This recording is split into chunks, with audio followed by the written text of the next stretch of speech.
Hello and welcome to the Touchline podcast, where we discuss about weekly fixtures, transfer rumours, and anything about football. So obviously, these past few weeks have been a massive week for the football community, with the ESL about to go forward, United protests, and the sacking of one of the best managers in the world. All right, let's move on to the first topic, which is the ESL. Kalash, do you want to begin?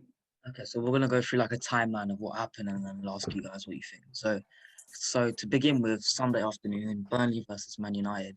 There were sort of talks about this kind of Super League with all the big teams from all separate leagues like merging together to create one big league, and of course, it's going to be really bad for football. And then at around like 11:57, like no one thought this would happen, but then around 11:57. I think Chelsea was one of the first teams to drop a statement saying that they would join this Super League, and like the reaction was like there was a lot of backlash because it's a bad thing. What do you not think about it when it happened? What was your Well, initial reactions? I mean, on that Sunday, I just didn't think it was going to happen. I mean, you always seem to be talking about Super League. It seemed like something that was every sort of few years it seemed to be talking about it. Mhm. So I wasn't really too concerned until I saw on that Monday morning, I saw those statements that came out at midnight. Yeah, but and then also And they said they were going to release a statement at 9:30, then 10:30, yeah, and then so so at that point no one actually believed it was going to happen, and then yeah, they dropped the statement. Yeah. yeah. So I mean, I didn't know the extent of it really until midday on Monday, and that's where I was starting to get concerned. I mean, Really. like, Well, there were a few rumours coming when Neville was, I think he was commentating the Manchester United Burnley game. I think I'm not Yeah. too sure, but and then yeah, Neville he had a was little rant about it as well. Yeah, I saw that. Yeah, Managers such as Klopp in the past have spoken out against the European Super League, so it wasn't new, but at the time it did seem like a big shock. It was like, yeah, it was like quite. Everyone thought of it as quite distant, like it wasn't gonna happen, and then like they dropped like a massive bombshell, and no one believed it. Mm. Like Yeah. they only really did this to like get more money because they'd earn more money, like TV money and stuff from all these teams. There wasn't really like no football fan wanted this to go ahead. They only wanted to do this. I mean, and Perez even said it. He said the main point of this is to maximize profits and all that sort of stuff. He said it in a statement. So, you know, that is the main purpose for them is money. And then There were also talks that this was a protest to the UEFA Champions League format from 2024, where there's like an extended group stage. yeah, that still wasn't good, but like No, I'd take that over the ESL. Much more ideal. yeah, but I still think that needs to be scrutinized though. That the new format, the Champions League, because it's still Oh, yeah. giving It's a still not a big good. club or a better club the opportunity to go in if they don't deserve it. So Like a team who finishes 7th could still make yeah, the Champions Yeah, League. it's like a prestige competition, and then what they're doing was with adding these teams. Well, it's not really going to be as big because there's more teams. yeah, yeah. I'm not a huge fan of it, but I mean it is better than the Super League. And Well, then, well, this isn't really related to what happened, but around midday of the Monday after, Jose Mourinho was sacked. Well, there were rumors that he was sacked because he refused to take the players out. There's still nothing confirmed yet. Apparently, he was relieved of his duties because of performances. But I highly doubt it. Before a cup final as well, I highly yeah. doubt it. And I thought at first it might have been to try and distract us from the Super League. That's what Levy was trying to do. But it didn't really work, and it was a terrible decision in the end, in hindsight, losing the final. And then they were also like they were saying that they would get $3.5 billion for doing this. It was really clear that it was just basically useful. Yeah, I know. It's And then I think it was then Chelsea played Brighton, and there was just massive protests. Yep. Like they weren't letting the team bus go through. Petr Cech came through to try and like ease tensions because fans really weren't happy about this concept league. And then there were rumors about nothing was confirmed. But there were rumors that Chelsea and Manchester City were preparing paperwork to Yep. pull out, and then it was confirmed that they were pulling out. And then Those are- all the rest of the top six soon followed with statements, and then a It very was- short story, but It was also confirmed that day that Ed Woodward had resigned, though there were rumours that he was going to resign anyways, but I don't really believe that because the Super League in the protests, well, it was shown that the fans were angry towards him and he couldn't stay. Well, I think maybe he was planning to resign, but the timing of his announcement was clearly because of the Super League. Yeah. And then I've heard, other board members of other clubs have, maybe there was might be resigning and stuff. Yeah, So, we're talking about the Chelsea protesters. Also, there was Emirates that they'll protest at the Emirates to Yeah. do with Yeah. getting Kroenke out. And recently, very recently, United fans got onto the pitch before their proposed match against Liverpool, and the game got postponed. Yeah. Question, what do you think of that as a United fan? To be honest, I don't think there was much wrong. Of course, there were a small minority of fans, but you get that with every protest. I'm happy that they made their message clear to the fans, and I'm happy that the game got cancelled because it shows a clear message to the Glazers that they're not wanted. I think it was a little bit over the top, sort of getting onto the pitch Yeah, and into this the is- stadium. yeah. I think The game got postponed as well. yeah, I don't think it sent a good message. Maybe to the. I don't think it's had a good message really to Overall, yeah. the wider football world. I mean, I looked at that and I Yeah. thought, I mean, make protest outside the stadium and your banners and stuff, but getting in the stadium. Yeah, it's quite immature. Yeah. It's a Yeah. bit And I over don't the know top. what. It wasn't COVID safe, but like there wasn't really like much crime going on. No one was. What do you mean physically- crime? This Well, I is literally did hear- trespassing in the flipping stadium, man. Yeah. Do you think they're allowed to get on the pitch? No, it's trespassing. Why are they getting on the pitch? They're literally stopping a football match. And you got talk about the And- security as well. That was Yeah, There was security. literally just shocking. security guard, and then You just- opening the I gate as know. well. And then what happened after? And then there was they showed like I thought it was peaceful protest, and then there was like a security guard with like a cut on his face. Yeah. Oh yeah, I saw that. Yeah. That was a bit over the top. And overall, I think the message is a good message. You want to get the Glazers or any of these sort of bad owners out of football. But But I think, I don't think that's the right way to go.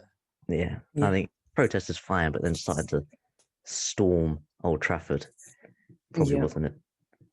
I mean, the government are doing a review over whether to have the 50+1 rule that's in Germany to bring it into England.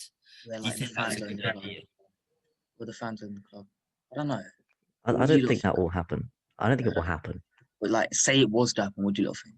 It's a good thing. Yeah, like fans would have more of a say over how the club runs. Like the business owners, they wouldn't like take full control. They wouldn't like take tons of money out the club like the Glazers have, and also not put us in much debt. But the thing is, though, the only owners that are going to the club are still Americans. So I don't know if that's good, Yeah, and Mm. when you got to look at these owners, they're not going to want to give up 49% of the club, are they? It's going to be very difficult for a government to enforce that at this stage, given where the clubs are at with their ownership. So I don't think it's realistic, really. Yeah, okay, so now we do the usual thing where we go through this game week. And first game, Palace versus City. It was a pretty comfortable win for City. Dominated 2-0, and Aguero scored a quite decent goal. What do you lot think? Yeah. Nice to see Aguero playing well. I mean, I think it's a club record as well. 258th goal for Manchester City. Obviously, Wow. that's something big. Yeah, he's City only need one more win to win the league now. Yeah. they could have had it if that United game had gone on if Liverpool had won. People are talking Well, about point stocking as well. I don't see that. Mm. I see the game being played again. I was looking at like the rules, and I think there was a rule. Technically speaking, United should probably get a points deduction because of what happened. Yeah, Yeah, but I it saw will that, yeah. happen. It will happen. Yeah, I did agree with the game to be postponed as well. So if both teams agreed for it, then it'll just carry on as normal with the game being arranged to another date. well, unless you just give Liverpool 3 points, like Oh, and yeah. move on, because Benefit Yeah. us. I do think Or it will benefit us. what happened, like trespassing at the stadium and all that. I don't think that can go unpunished. Yeah. I mean, maybe a fine will do, but not a points deduction. Alright, so next game, Chelsea Fulham. Vishwa, Chelsea fan, what do you think? Obviously, Kai Havertz, what a player. I think this should boost his morale as well. He sent Fulham down to relegation as well. So It's yeah, not confirmed yet, but it looks very well, likely. yeah, it's very likely. Mason Mount got a really good assist as well for the first goal. So did Timo Werner. Yeah. Yeah, it's a real shame what's happened to Fulham because They they started play off good really football. well. Yeah, and they got good players like Scott Parker. They are. But They're, they've been very They've had inconsistent. good games. they're 9 points off Newcastle. We have a game in hand as well. So yeah, I don't see them coming this back. Yeah, it's pretty perilous for them. So when you look at Fulham in the Championship, do you think they should stick with Scott Parker next Yeah. season? Yeah, He 100%. got promoted last season. Yeah. 100%.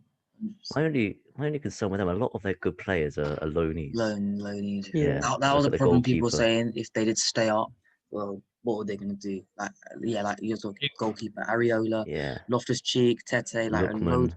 Lookman as well. Yeah, they're not going to want to play in the Championship. 100%. They were in a similar situation in 2019 though, where most of the players left, but they still recovered.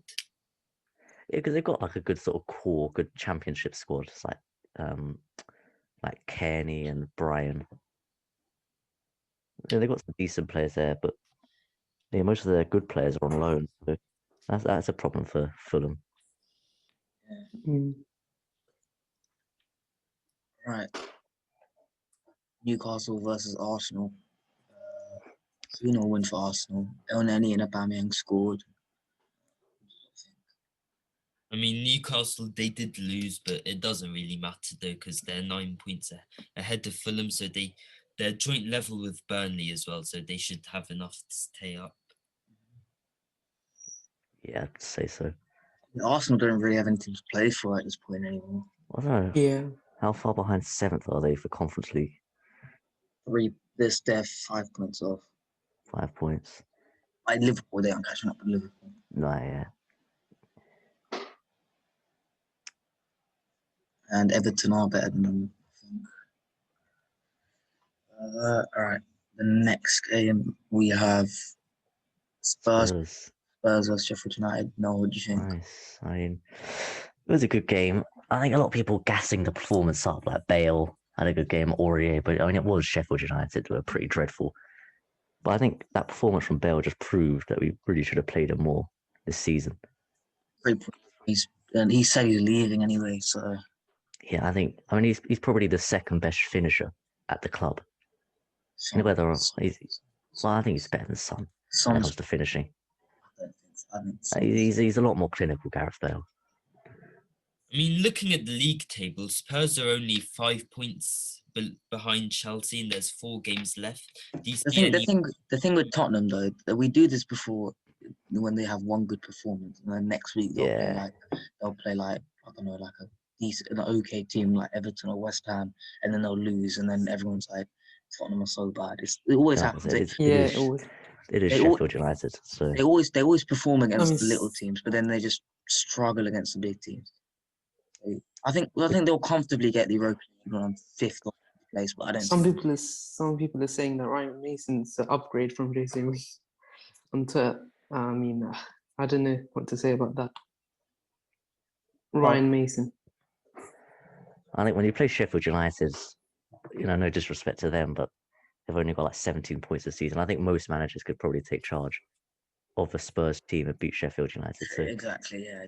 We can't take too much, really. The goals were good, the performance was good, but we have to be having 60% possession, and we have to be dominating the game against them. So it's a good performance, but reached 50 goals as well, for 50 Premier League goals, that hat-trick. So. Yeah, that was good. Oh yeah, it was. Actually, when Bale's played in the Premier League, he's been effective. But that's the thing, though. He hasn't. I just don't understand why he hasn't played more. Well, Mourinho just didn't seem to play him. There were talks of him, because remember when Kane was injured, and then he refused to play striker apparently. For some reason. Yeah, well, I don't know. I think bit of a mentality that's issue. what Mourinho says. I believe Mourinho. I don't know if Bale would refuse to play striker. I think most footballers would if they had to play, would play anyway. You know, He showed he still got it though. Like yeah, against City, he had like a nice bit of skill there. He's still playing well, but it's just like he's just not really like played that much, and he's leaving as well. So, yeah. Would he take Bale next year for a 1 year extra loan? yeah, yes, but I think we need to upgrade definitely. We need a lot of signings. we I need a think lot you of should like. signings. I think you should if you sell Kane, then I think you should. I think it might be a good thing because you don't have to rely on one player. You can like revamp the squad completely. Maybe like you don't have to rely on one player.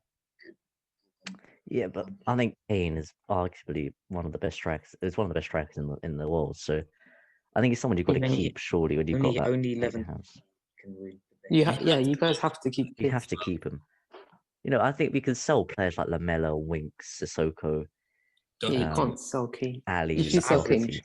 If you take Kane and someone out, it's just average. Well, yeah, it is an average mid-table team, worse than yeah. Arsenal. So you're not worth it. I think so. Without Kane, You need players. You need to buy players. Yeah, we've got to get rid of a lot of the dead wood. Yeah, like you said, Winks. Why'd you still? You played him in a cup final as well. Yeah. He wasn't bad, but why you played him? Yeah, I don't even know with him. You don't really have much off the bench. Well, yeah. Oh, yeah. To be fair, I mean, we have some loan players coming back. They could be good, but Skip. I Foyth. think he's back on there because he could. Yeah, we just. Foyth is all right. Yeah, maybe. Yeah. Who else? Sessegnon as well. He's quite injury. Probably better than Bergwijn. Because he's crap, isn't he? He's not terrible. He's not terrible though. I don't think he's scored a goal this season. Surely he has. No, he hasn't. I don't even think he scored in the Europa League. He doesn't have a goal this season. No, he does. He doesn't have a goal. He's played 31 games for a left winger, for an attacker. He hasn't scored. He hasn't even scored in the Europa League. Anything. Exactly. He's made 33 appearances this season and has scored nothing. We've played like Bulgarian farmers to score. You know, it's poor. Has got a few assists though. So anyway, we're recording this on the Monday, Tuesday and Wednesday. Champions League semi-final, second legs. Got City PSG. So we'll do a little preview about them. What do you lot think about the City PSG game? I mean, City, they've got 2 away goals. I can't really see them bottling this. PSG, I don't know, man. Like everyone thought they were going to win it this time as well. To go 1-0 up, City scored 2 terrible goals as well. Cross, a terrible free kick, would not have gone in. Yeah. I think PSG is so unlucky. I think PSG are extremely unlucky. Apparently, Kylian Mbappe's had a bit of a limp, so it's not sure he's going to be fit for the second leg. He wasn't even good in the first leg. Really. He wasn't. Yeah, but they do need him regardless. Diaz had him in his back pocket. Yeah, when I think of PSG, I see lots of really good individual players, but just not really a team. Yeah. If you know what I mean, you got world-class players, Neymar, Mbappe. Yeah, but I don't see them playing together well. The players they have. Yeah. Everyone else really steps up as well, and they don't usually play. They're not really that good in Europe. I don't see them winning it. Yeah, and they've not been good in the league either. They're not. They're second with like 3 games to go.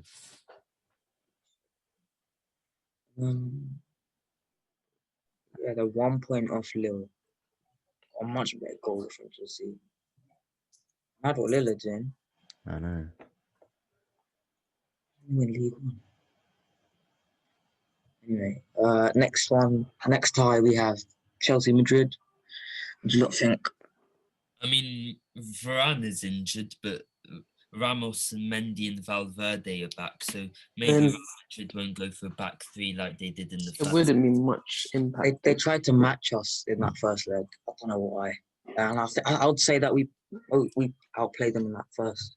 Yeah, we were the better team. Because now they've got a majority of their first 11 back, they should go with their main identity and what they've normally been playing with.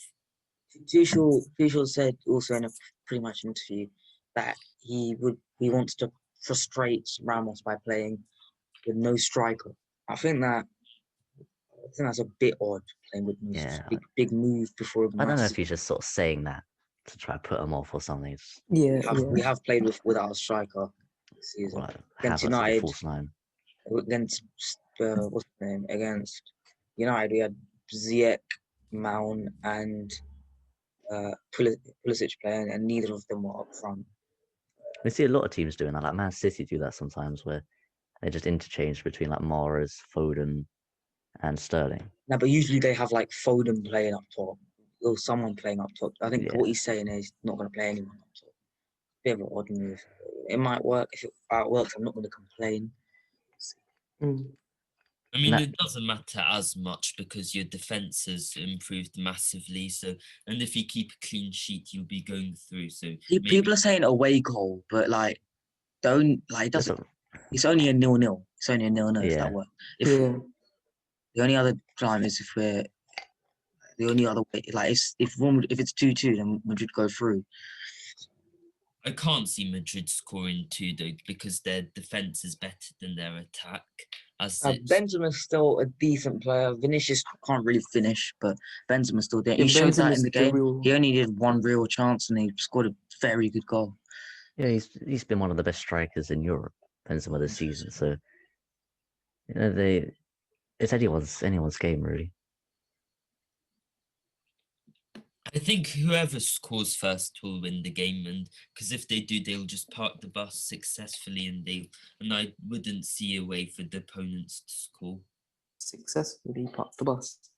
Or when you have I think what we'll do is we'll go defensive. We'll go super defensive, literally play everyone behind the ball, and then if we concede, I don't see us getting out. The only plausible way that I see us getting through is a 0-0. If we don't get through a 0-0, I don't see us scoring. Yeah, I think you've just got to try play to win. I think that's what both teams have to do. I don't see us playing to win the game. I don't see us playing to win though. I see us parking the bus. Yeah, we're gonna. Tuchel was very good European wise, so I'll see what he does. Yeah. I think that wraps up everything we've done. Thanks for listening, and bye.